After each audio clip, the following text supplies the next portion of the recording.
No princípio era o Verbo, e o Verbo estava com Deus, e o Verbo era Deus. Nele estava a vida, e a vida era a luz dos homens. Seja muito bem-vindo ao podcast O Verbo, Luz dos Homens. E neste primeiro episódio eu quero simplesmente apresentar para você este projeto. Eu vou ler nele trechos dos Santos Padres, trechos dos Evangelhos às vezes, ou da Bíblia mesmo, trechos dos Santos e comentá-los, no intuito de dar para você uma maior intimidade com a nossa tradição. Nós vivemos tempos em que nós esquecemos muito da nossa tradição. Vivemos sob a influência da mídia, dos intelectuais, dos artistas, da classe falante. E quase toda ela está minada, está contaminada pelo espírito moderno. E o espírito moderno é radicalmente incompatível com o cristianismo.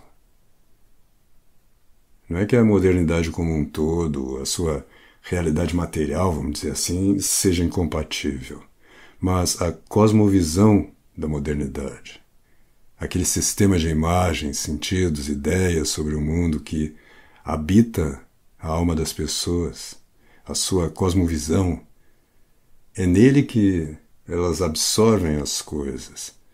E, portanto, se nós temos uma visão baseada na física mecânica moderna, nas ciências modernas, no discurso moderno e, pior ainda, no pós-moderno, e perdemos o contato com a tradição espiritual, simbólica, metafísica do cristianismo, mesmo as palavras que a gente usa nas orações, durante a missa, elas ficam como que contaminadas por esse espírito.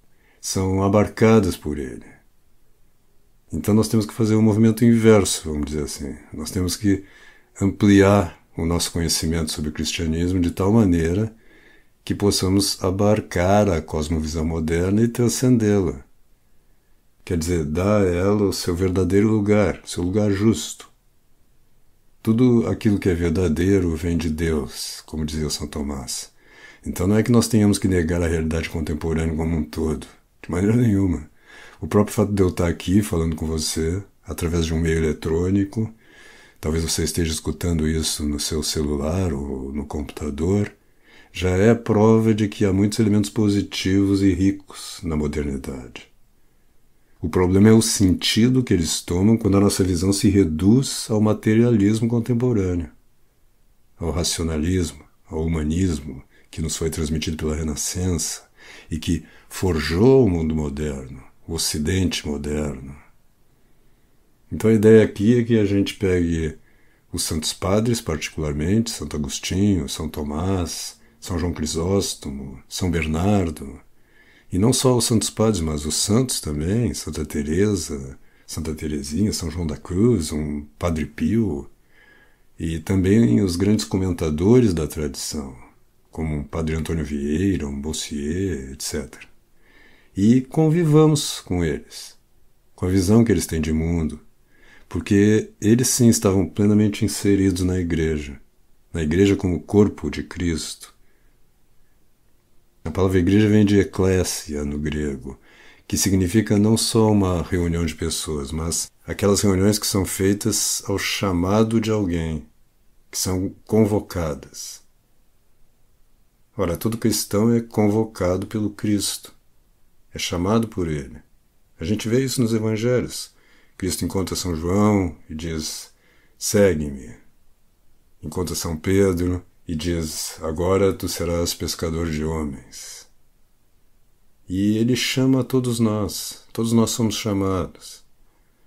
Então a Assembleia da Igreja, a Eclésia, não é simplesmente uma reunião de pessoas que têm um objetivo comum, que se amam muito, ou que têm uma visão de mundo comum, mas é a reunião das pessoas que responderam ao chamado do Cristo e se tornaram, através do batismo, parte do seu corpo místico. Isto é algo sobre o que a gente deveria meditar com frequência. Nós fomos, como diz São Paulo, enxertados no Cristo. Então convido você a acompanhar esses áudios, de maneira que nós possamos, eu e você, ir crescendo na nossa fé e nos tornando melhores cristãos. E assim nós poderemos ser também, como o próprio Cristo nos pede, luz do mundo, mas de uma forma consistente, né? Quer dizer, deixando que primeiro a palavra se enraize e cresça, amadureça em nós e, por fim, dê fruto. E é esse fruto o que nós temos para oferecer para os outros. Então, que Deus o abençoe, ilumine e espero você no próximo podcast.